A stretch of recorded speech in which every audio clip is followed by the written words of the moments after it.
You're listening to Power Talk with Beth Ann and Melody Cedarstrom in the morning, where talk is real. Truth is in the talk. You know it's Friday. There's power in truth at Power Talks. Welcome to Power Talks. It is Friday. I'm Beth Ann, and this is Melody Cedarstrom, and we're here to empower you with truth. How are you doing this morning, Melody?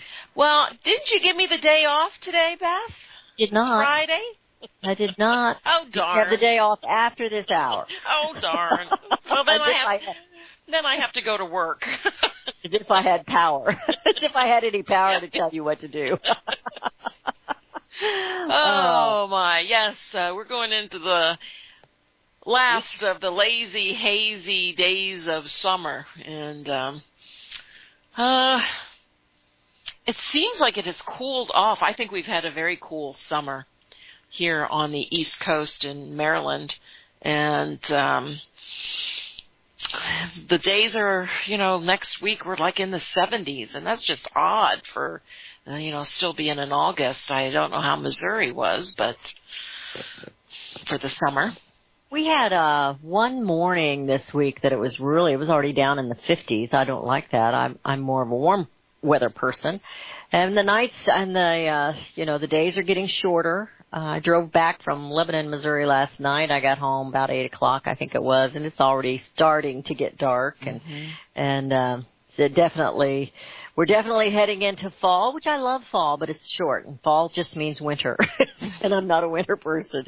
So it's just around the corner. It's going to happen. You and I talked, I think, off air yesterday about we've had some pretty mild winters lately, and I don't know if it'll be this year or when, but we've got another bad winter due pretty soon. And the last one I had here, I was trying to dig out. I didn't have a snow shovel, and I came to the office and I decided it was smarter to park in front of my office than in the parking lot because I figured it would not get cleared, and I knew we were going to get hammered with like 12 inches or 14 inches of snow that day. And the wind was whipping around and the snow plow, and the wind whipped around and had me blocked in on one side with the snow and the snow plow on the other side, and I didn't have a snow shovel, so all I had was a dustpan. I was trying to dig out with a dustpan, and it didn't work real well. But I did end up getting out. My husband was already snowed in at home. He couldn't get out to come get me either, so anyway. That's one of the great reasons why I moved to southern Maryland. I'm not up in that hogwash of government follies to the north of me, but here in Maryland, when we have snow, it doesn't stay. The sun comes out the next day or 2 days later, and it pretty much melts it, and it doesn't stay on the ground for very long. I moved here from central Pennsylvania, and once it snowed in December, most of the time you saw snow on the ground the whole winter, and it was just too depressing. So I had to get to where there was I had to get to where there's a little more sunshine. I need the sunshine. So when the snow first falls, it's beautiful, but when it stays on for weeks and weeks, it's not so pretty anymore. Grief, no. There's a chill you just can't get rid of. So my mentor used to say, no farmer or rancher thinks the snow is pretty.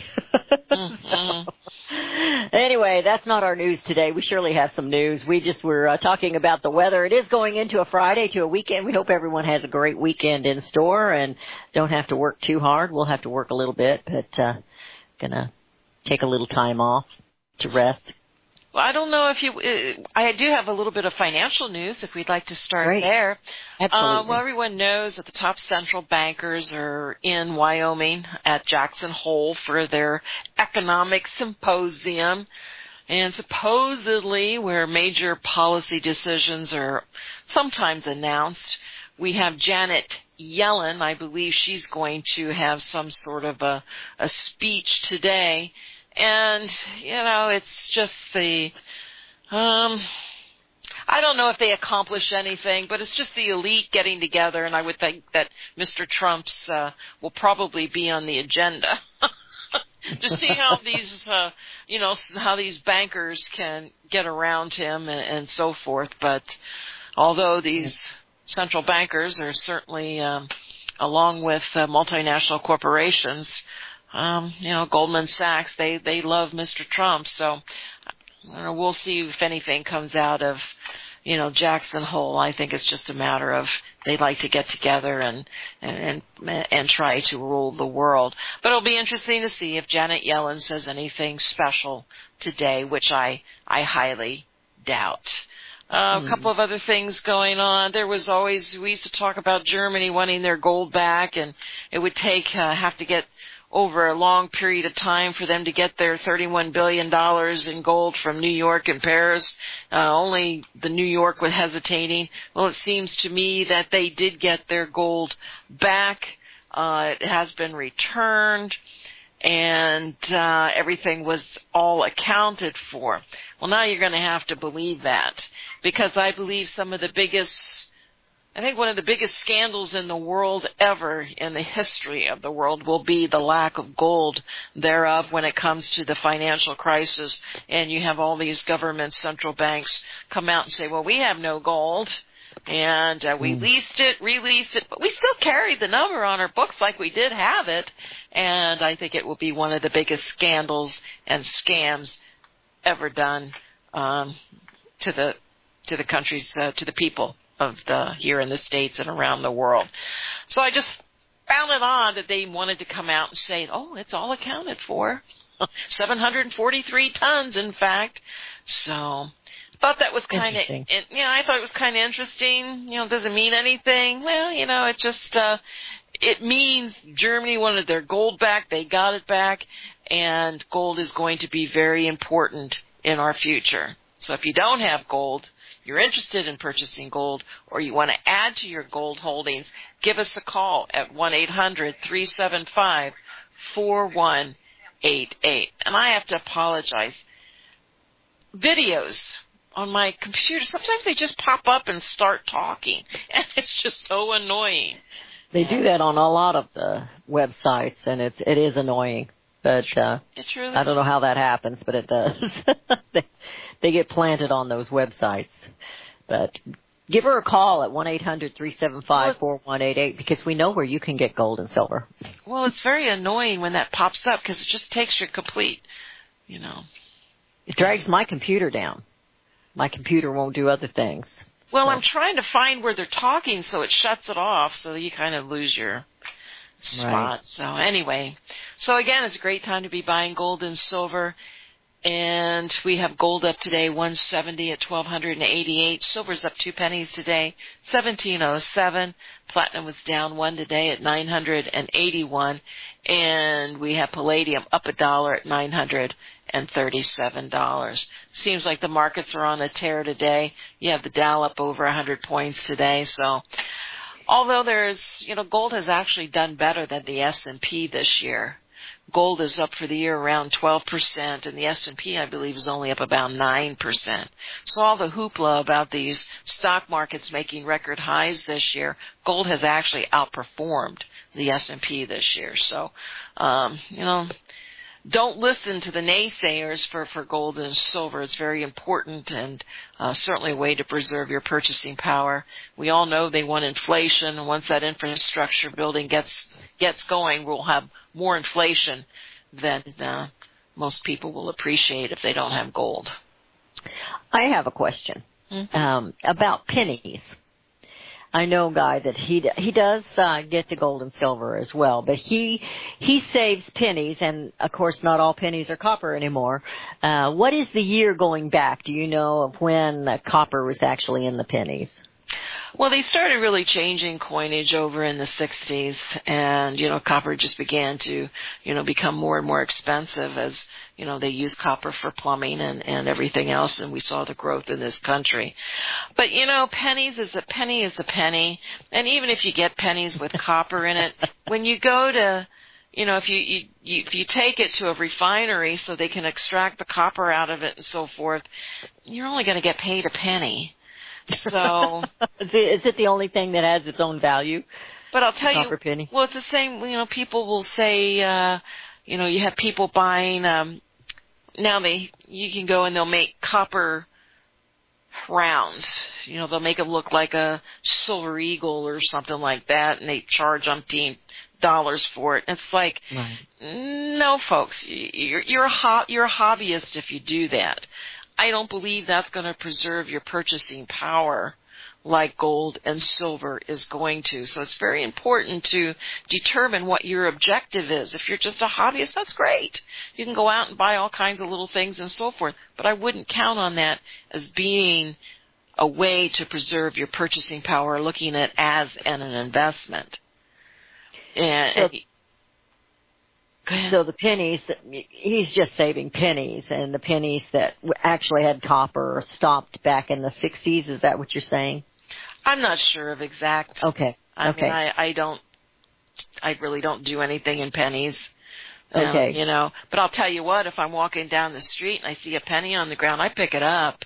Yeah, I do too. People walk by pennies. People walk by dimes anymore. Still a penny. Penny is a penny. It's still spendable. Dimes are still spendable. Just stamps.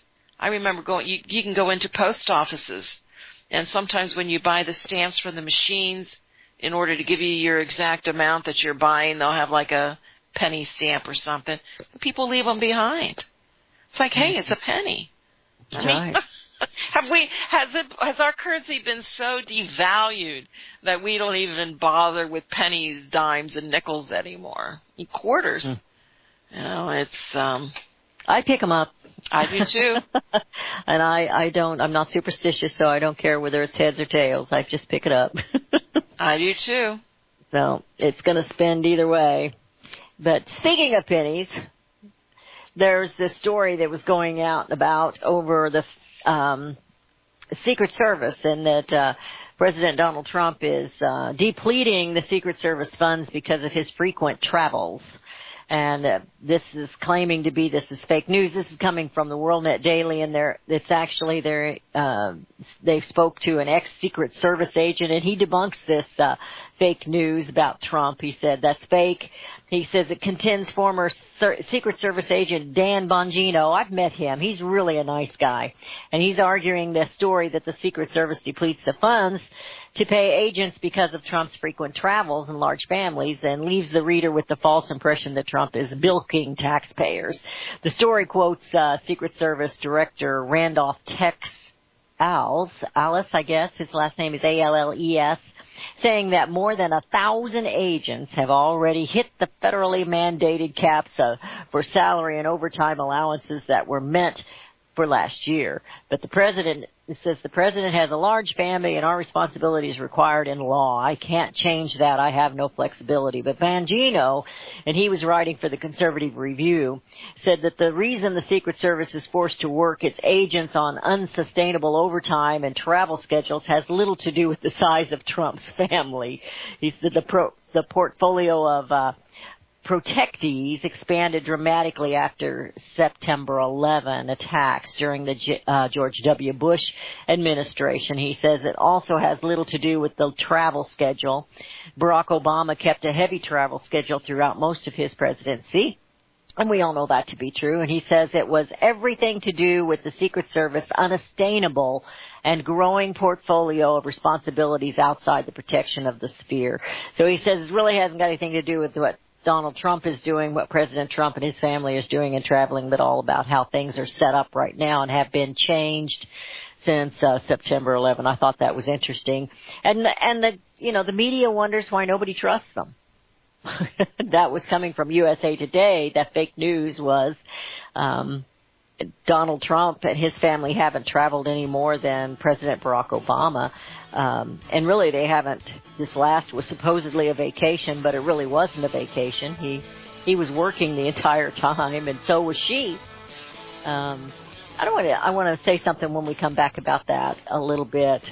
Somebody, just to show how far the verbiage and the dislike for this family has gone out in the world of Twitter and all this and that.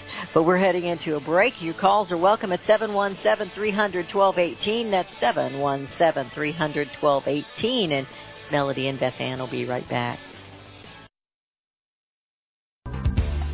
Hear it first on FirstAmendmentRadio.com and FirstAmendmentRadio.net.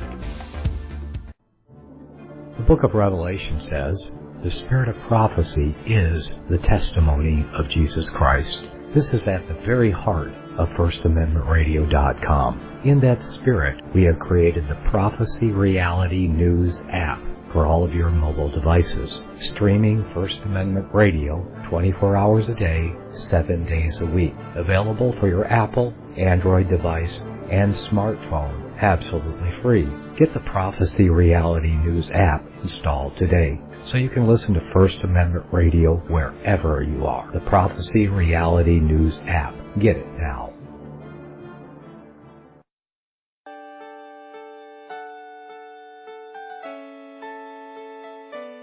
The program you are listening to is 100% sponsored by you, the listener, on this First Amendment Rights Media channel. You will notice that there are few commercials on this radio network.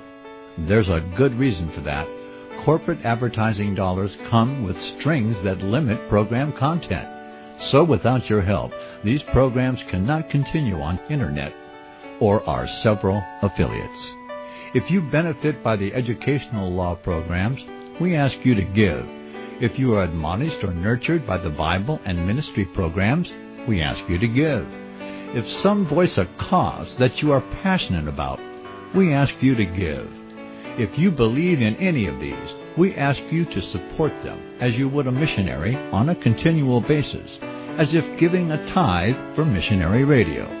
These programs are not commercially viable and must be supported by those faithful to the cause of truth.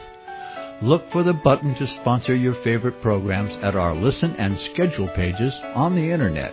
Then, when you subscribe, we will send you the last quarterly MP3 CD of that program immediately, and continue to do so with each new quarter.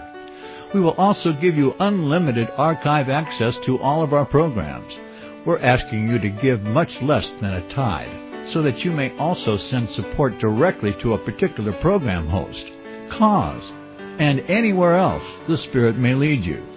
Do all to the glory of our God and Creator, for His holy nation, the only kingdom that will last forever. Thank you for listening.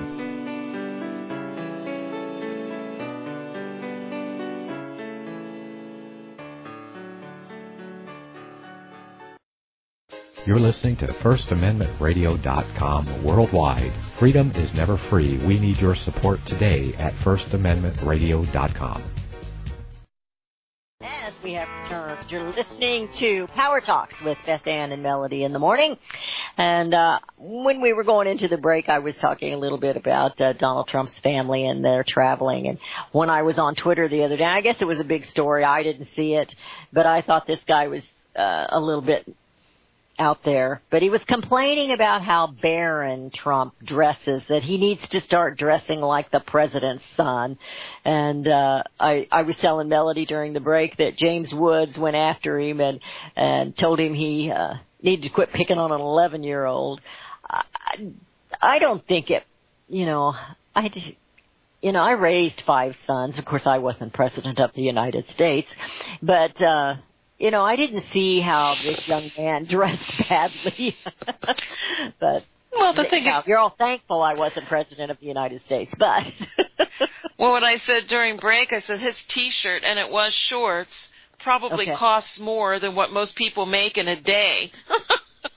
Probably. Yeah. It wasn't off the rack at Walmart. Let me put it that way. So, but if it was, would that be a big deal? It wouldn't be a big deal to me if they were just normal people. Had to shop at Walmart and had to shop at Kmart or Sears. It wasn't a political function. It wasn't a in-state dinner or anything like that. It was an afternoon, whatever they were doing, coming and going or traveling. So silly. It's absolutely the picture silly. I saw, he was coming off of the plane. Yeah. They were arriving home. It was leisurely. They were arriving home. I didn't notice that he had shorts on. He did. I just looked at the picture. I just looked at and he had a T-shirt. And anyway, I didn't have a big problem with it. But then, I don't know. I'm not. But if you want to talk about other silly things, you were talking prior to the break about the costs of coverage for the president and family. Yes, Secret Service costs. Secret Service costs. Well, how would people like in France, their new president spent 26,000 euros on makeup in his first 3 months as the leader of the country. His personal makeup artist... He must not be going to Ulta. Ulta's expensive enough. His personal makeup artist put in 2 claims for payment, one for 10,000, and these are euros, and 16,000 for doing his makeup during his travels and ahead of press conferences, but all their presidents do. His predecessor, Hollande, spent 30,000 euro per quarter on makeup. Jeez, Louise. Now you talk about useless spending, but I guarantee you the politicians do here too. I'm sure they have some sort of an amount that they spend in makeup. Well, I know they have to in front of the cameras. That was a big deal when I was younger, with the debate between John F. Kennedy and Nixon. Nixon didn't wear any makeup, and he looked like a ghost, and it wasn't very presentable when they were on the stage. And, of course, JFK looked really nice. Had his makeup and everything on. The cameras wipe you out. They make you whiter, and so that's why they wear makeup. You have to wear makeup when you're on stage so the audience can see you, and so the cameras don't wipe you out. And so they have to have somebody that does it. I'm sure that they don't put that on themselves. And all the talk show hosts, TVs, the TV talk show hosts, they all have to wear makeup. Some of them have better artists than others. So, anyway, that's a lot of money on makeup, though. Here's a disturbing. Remember when you had the IRS personnel fired for targeting conservatives? Remember that little scandal that no one was ever really held accountable for? I don't remember anybody actually being fired. No. Well, there were some that were fired, but certainly not the ones who, were responsible for it. But they're actually going to, there were 213 IRS personnel that were fired for unethical and even criminal actions in connection with the targeting of conservatives. They are now back on the job. So Seriously. Oh, my God. 4 had been axed for improperly assessing taxpayer information. 86 others left while being probed for questionable leave, disrupting the workplace, or failing to follow instructions. 27 failed to disclose a conviction. So it's back to the same old within these. Well, what did I say? That's you got a deck of cards. It's like shuffling a deck of cards, and the same cards keep showing up, just in a different frequency, or just in a different order, different place. So it would be nice. I can't believe they'd put them back, but yep. Amazing. Yep. And Representative Jim Jordan of Ohio, he says, you can't make this stuff up, can you? Just when you think you've heard it all about the IRS, they go and rehire people who have had this kind of background. He says it is truly unbelievable, and it is. And you just can't even make this stuff up anymore. Wow. And they probably were compensated for their time off. Give them back pay when you bring them back in. It's, well, I don't know. We're, get some news here. We've done a lot of talking today, but I've got an article that Senator Cruz says, frustrated, but Obamacare repeal is closer than you think. He says people are frustrated out of their minds. Oh, you think? Congress has failed to repeal and replace Obamacare, and the political consequences could be devastating in 2018. But lawmakers are closer than people think and can tackle health care reform. And this is coming from Senator Ted Cruz, and he was interviewed by Newsmax TV. In the interview, he said people are frustrated out of their minds, and understandably so. We have had 7 years promised to the American people. If we elect Republicans, we'll repeal the disaster that is Obamacare, and I think failure is not an option. We don't get it done, I think we look collectively like fools. They're not going to just look like fools. They're going to be jobless. I got a feeling the American people are not going to reelect a lot of these that they think they like. He goes on to say, I think people are hopeful that the new administration and new Congress will deliver on what we promised. We'll deliver jobs and economic growth, we'll repeal Obamacare, we'll cut taxes, we'll lift regulations, but they're also frustrated, they're ticked off at Congress that we haven't delivered, and they're frustrated at how slow the path has been. It's not just that it's been slow, it's that many of the Republicans have been just as obstructing as the Democrats have been. The Democrats, you could put something in front of them that was grand and wonderful and they wouldn't vote for it because they just want to sit there and stop everything. They want to stop the legislation from moving, and they don't want Donald Trump or the Republicans to have any kind of success story. But we shall see. I know he's been going pretty hard at Mitch McConnell, and I think Mitch McConnell deserves it. So we'll just have to see. I don't know. What do you think? Well, when it happens, then I'll believe it. It sounds like a bunch of, Congress's low rating didn't get there overnight. They didn't get to 10%, since January, or, they've been there for quite a while. So, as far as their approval rating goes. So, I don't believe any of them. It all just sounds like campaign hoopla, put a little bit of spirit back into everything to make people think that we're really working hard and we're closer than you think. And you don't think Senator Cruz is maybe up for re-election in 2018, do you? Gee, I don't know. Well, Congress not doing what they were told to do by the voters is the reason Donald Trump was elected. Mm-hmm. They can blame the Democrats' poor policies if they want, but it was because they didn't do what they were told to do. And, of course, now we gave them a so-called Republican president, and they're still not doing what they were told. And I don't buy this stuff. It's complicated. To me, that's just demeaning to the American people. I don't buy it. Is it complicated? It is because they made it that way. But it's not complicated to vote repeal.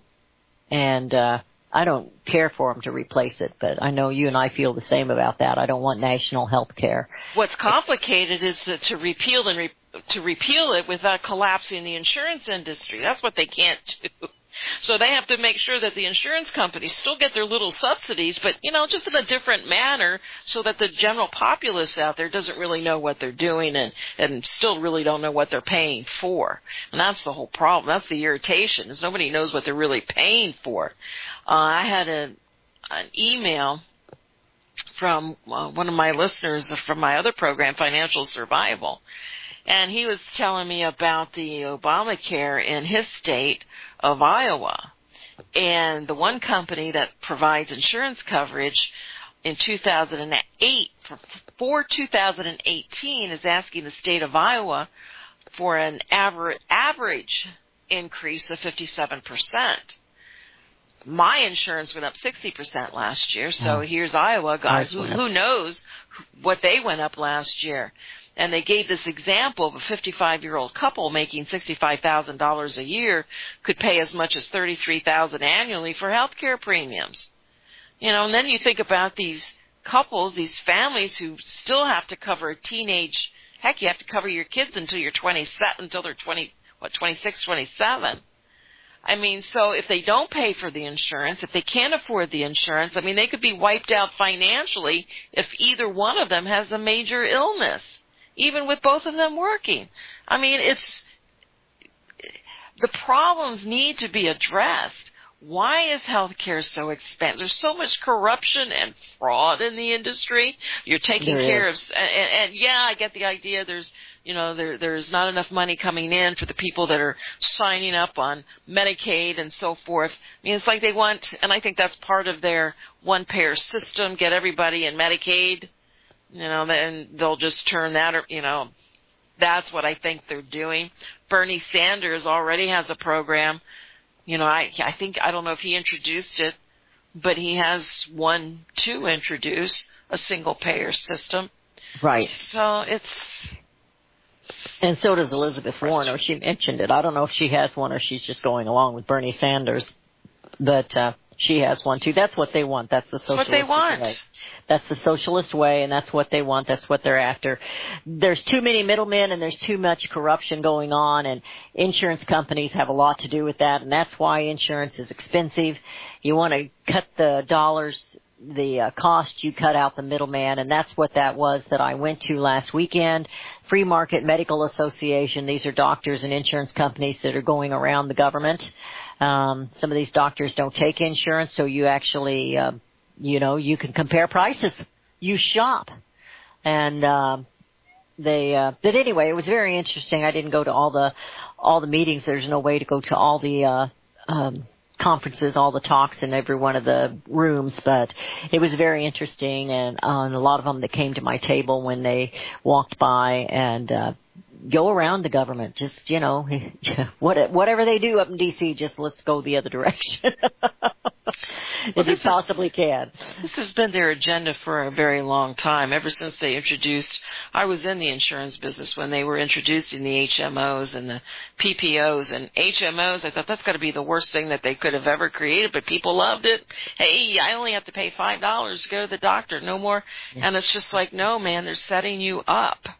I mean, when you allow government and when you allow private corporations to make decisions on your health for profit, it is not good. And here we are today. And I paid only for catastrophic insurance for many, many years because I did everything possible not to be in an HMO or a PPO.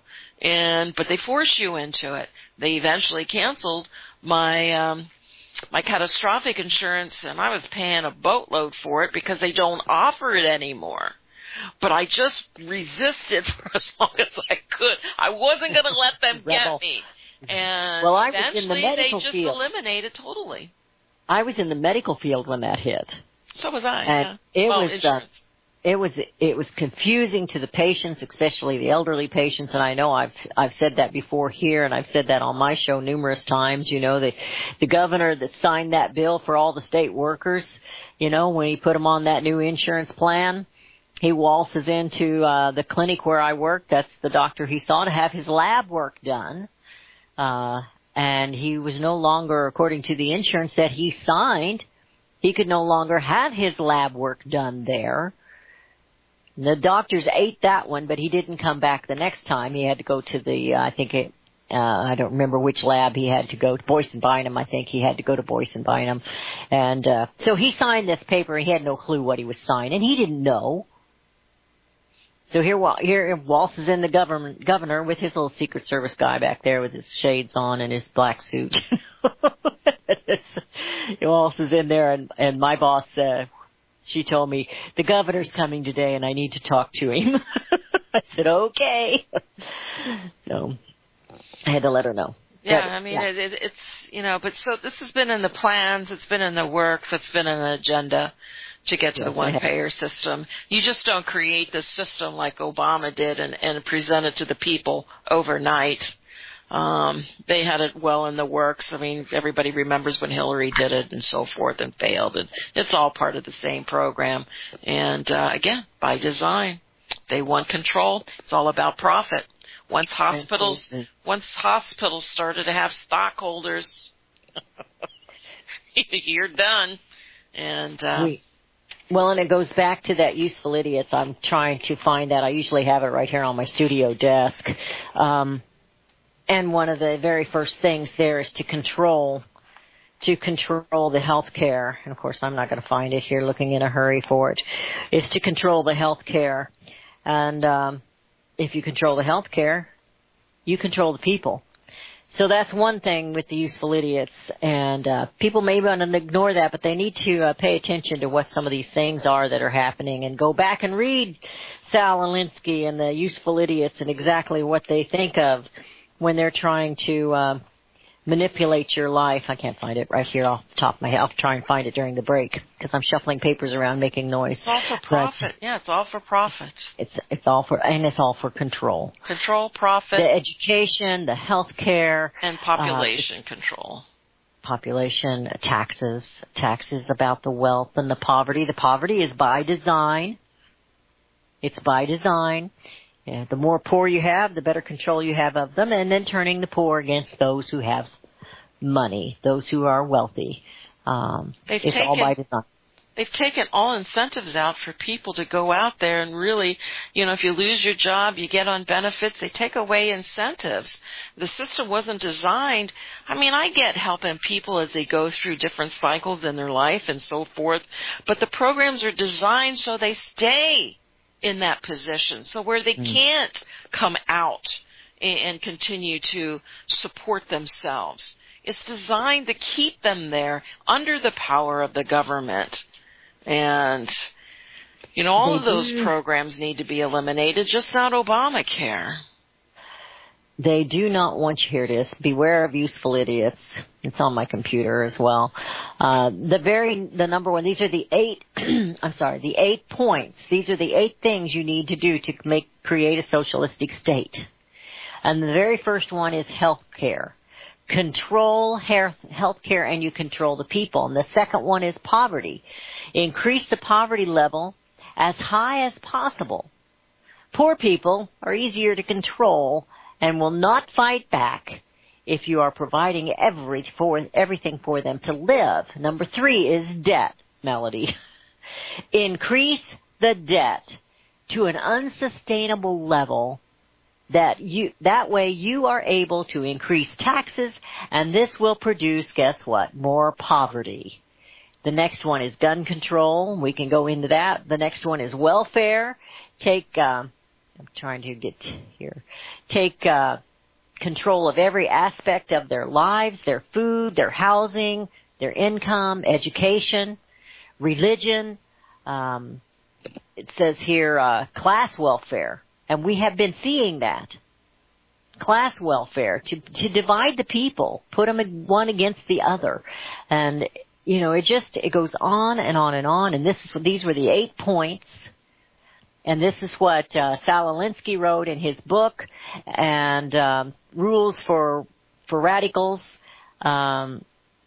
And it's what Hillary Clinton used for her college thesis, and Barack Obama addressed it in the book that he wrote. It's something that they believe in. They believe in a socialistic state. They do not believe in an independent republic. And that's why they'll always say democracy. They'll never say a republic. That's true.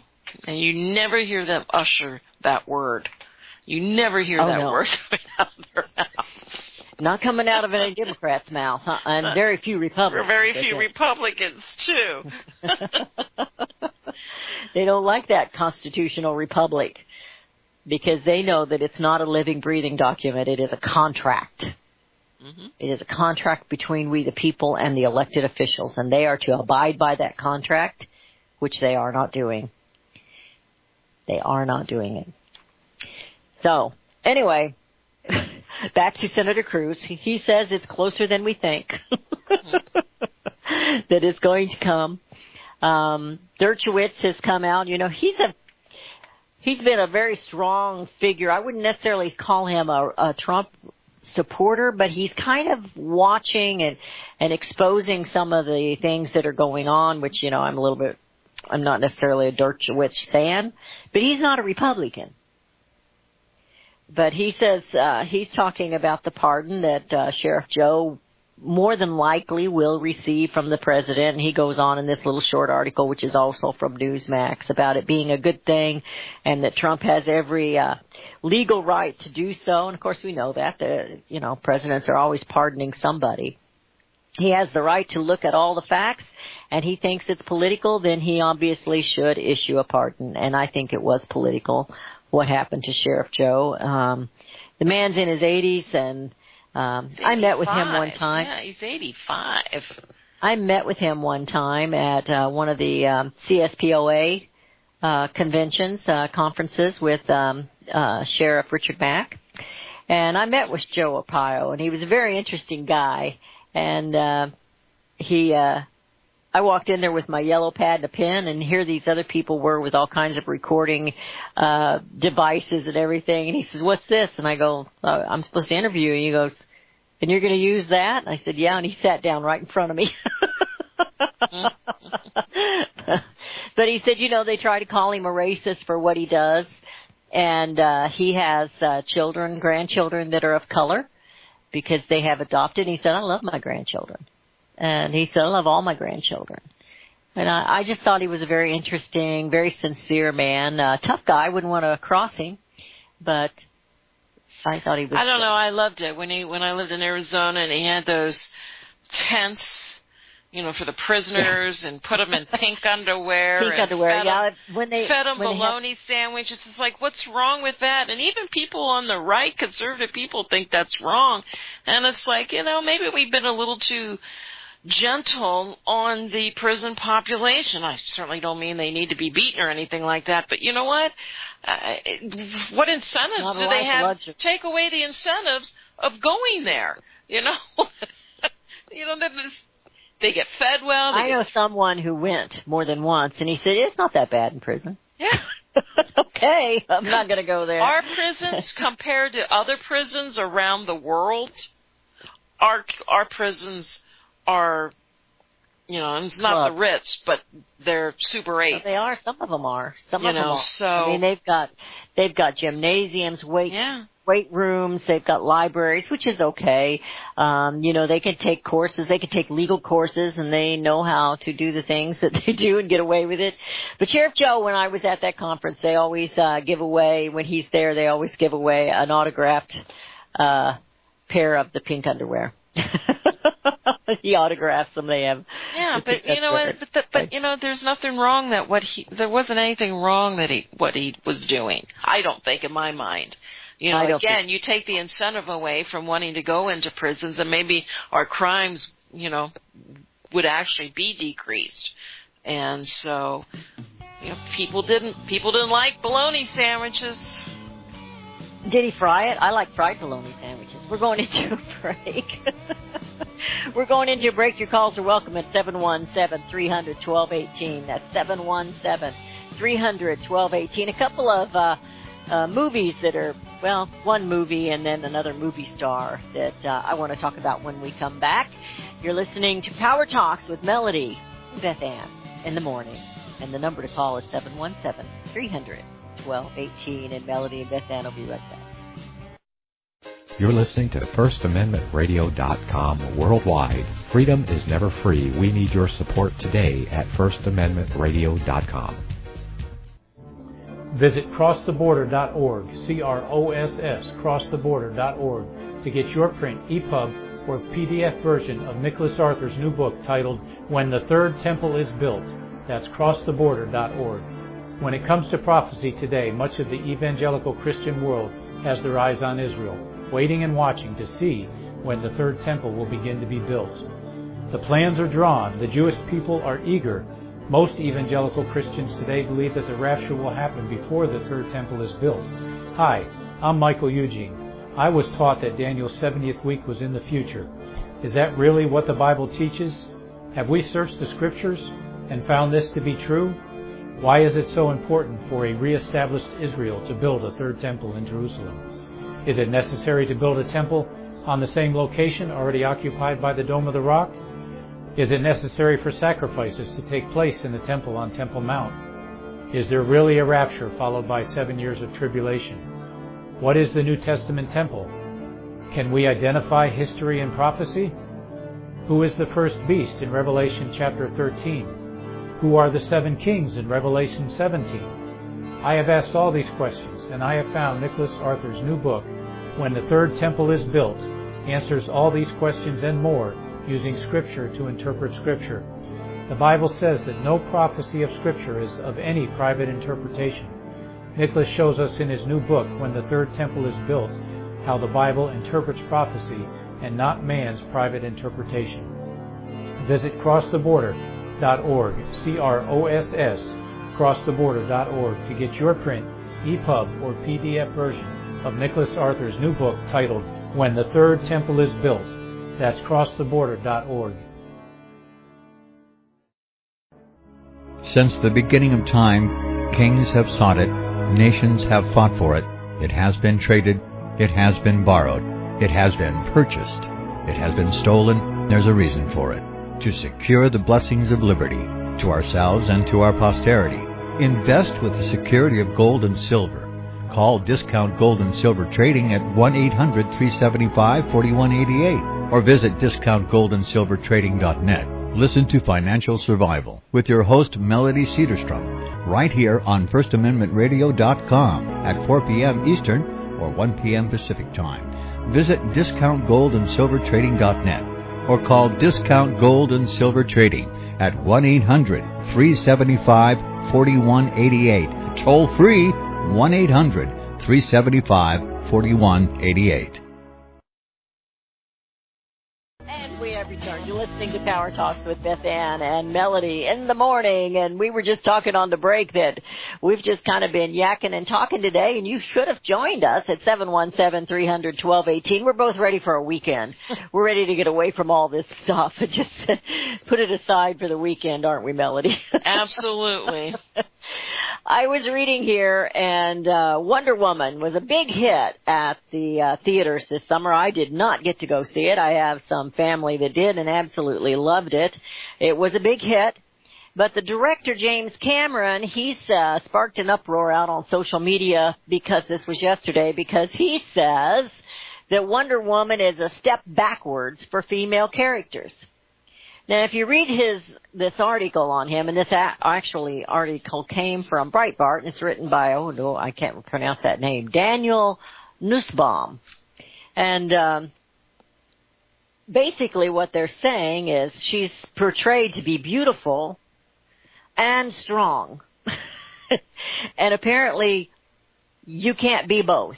In real life, you can't be beautiful and strong, or it's giving the wrong signal to young women that they have to be beautiful and be strong to be, I don't know. Anyway, it's crazy because that's not the way they portray the men.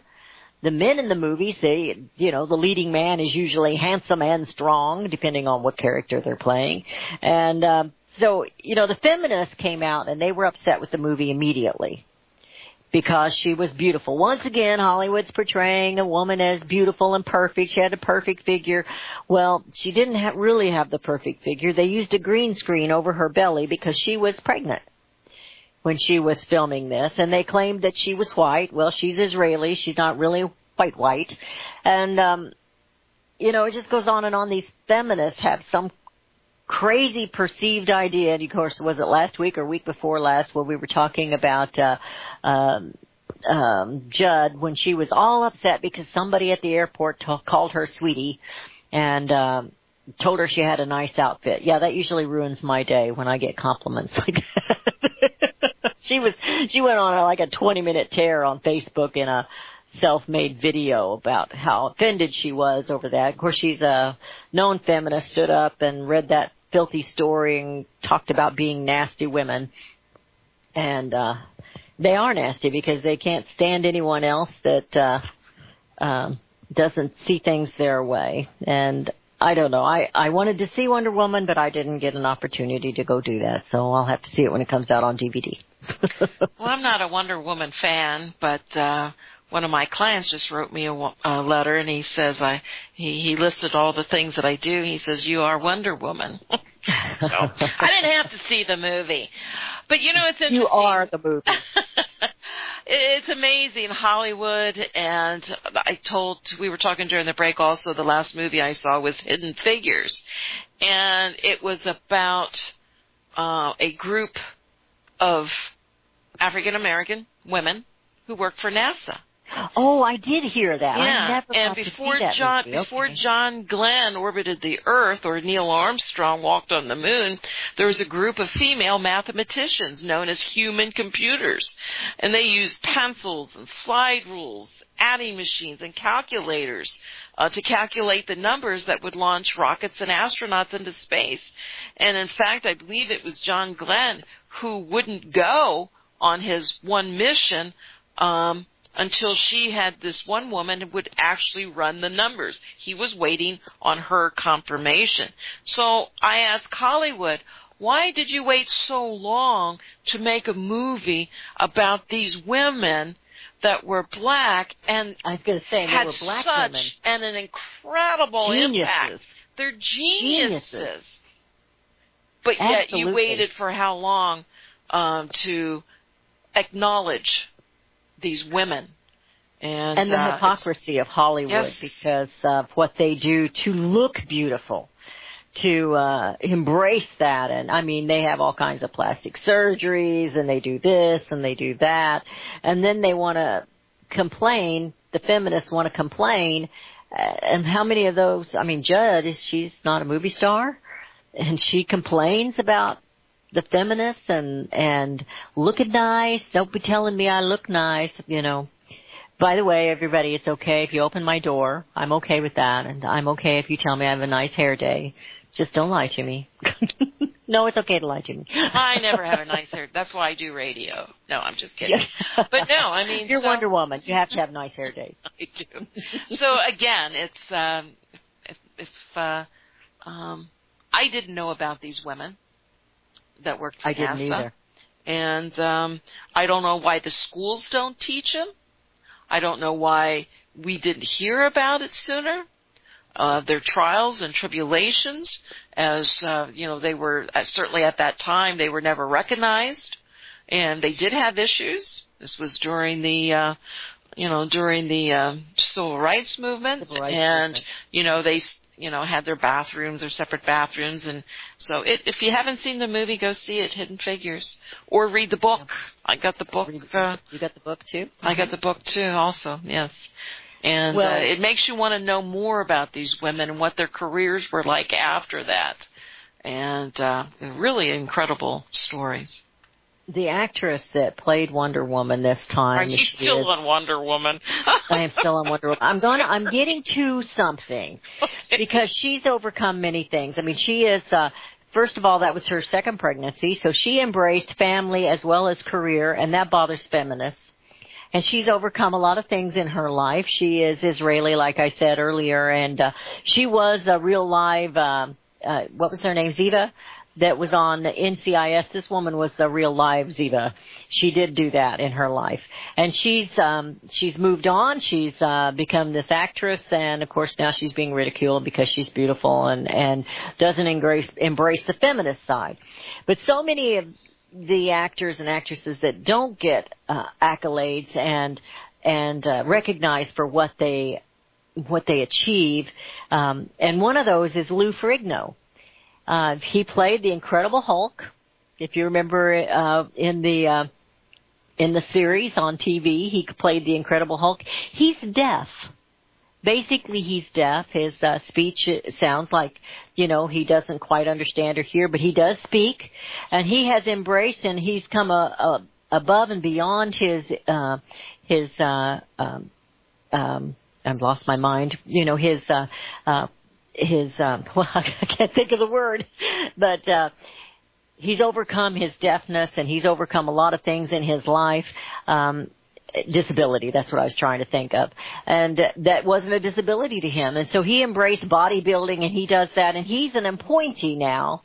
And he wants to be the head of the President's Council on Physical Fitness and Nutrition.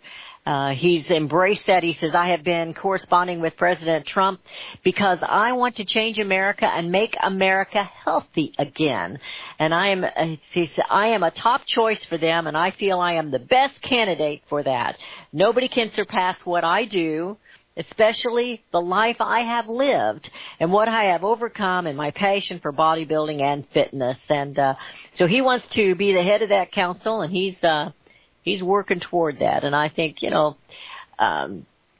somebody like that children can look to and look up to, what he has overcome in his life and didn't let anything stop him. And the same thing with the woman that played Wonder Woman. She's embraced the whole thing of being female. She's embraced it all, and yet people don't want to give them, Hollywood and the left, they don't want to give them recognition.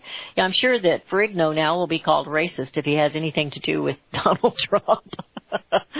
So, anyway, those are some people I think I'd rather have my kids look up to than Kaepernick, Mm-hmm. But anyway, that's just me. Absolutely. And is he going to play this year? Did he get picked up by a team? I didn't hear that he did. Okay. I don't think he didn't just not get picked because of his protest. He didn't get picked because he's no good. He's not that good. He thinks he's that good, but he's really not that good. Well, before we leave the air today, I just want our listeners, and I'm sure if they're close to the hurricane, they're probably getting busy to face Hurricane Harvey. And I just want to make sure that those pay attention and be safe. It's going to get a lot of rain. They're predicting up to 35 plus inches of rain. Hurricane 3, when it slams into the coast, maybe even a 4, and they're really not sure what will happen to it afterwards. So it could come back out, heat up, and hit land again. So be safe out there, folks, not just in Texas, but everywhere in this great country that we live. Be safe. We'll see you on Monday. Bye-bye.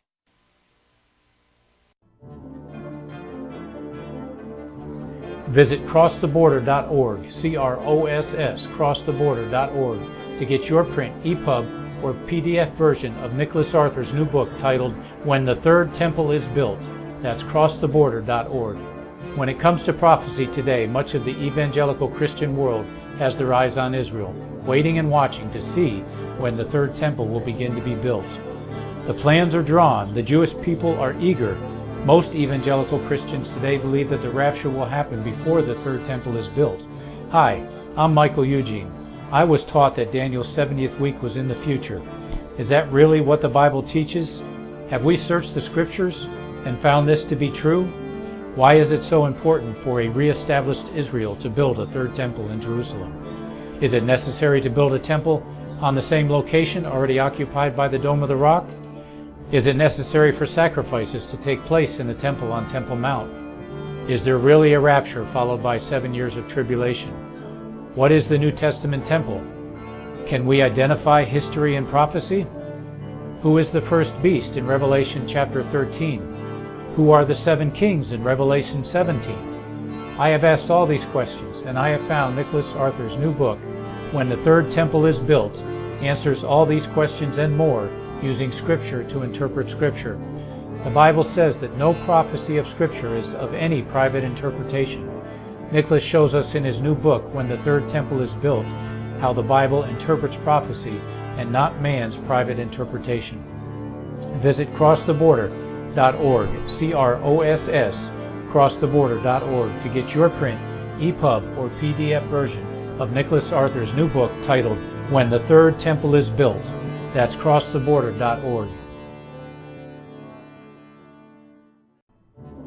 The book of Revelation says, the spirit of prophecy is the testimony of Jesus Christ. This is at the very heart of FirstAmendmentRadio.com. In that spirit, we have created the Prophecy Reality News app for all of your mobile devices, streaming First Amendment Radio 24 hours a day, 7 days a week. Available for your Apple, Android device, and smartphone, absolutely free. Get the Prophecy Reality News app installed today so you can listen to First Amendment Radio wherever you are. The Prophecy Reality News app. Get it now.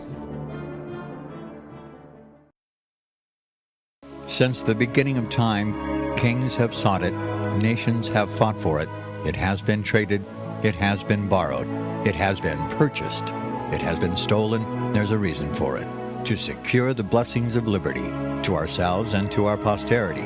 Invest with the security of gold and silver. Call Discount Gold and Silver Trading at 1-800-375-4188 or visit discountgoldandsilvertrading.net. Listen to Financial Survival with your host Melody Cedarstrom right here on FirstAmendmentRadio.com at 4 p.m. Eastern or 1 p.m. Pacific Time. Visit discountgoldandsilvertrading.net or call Discount Gold and Silver Trading at 1-800-375-4188. Toll free 1-800-375-4188.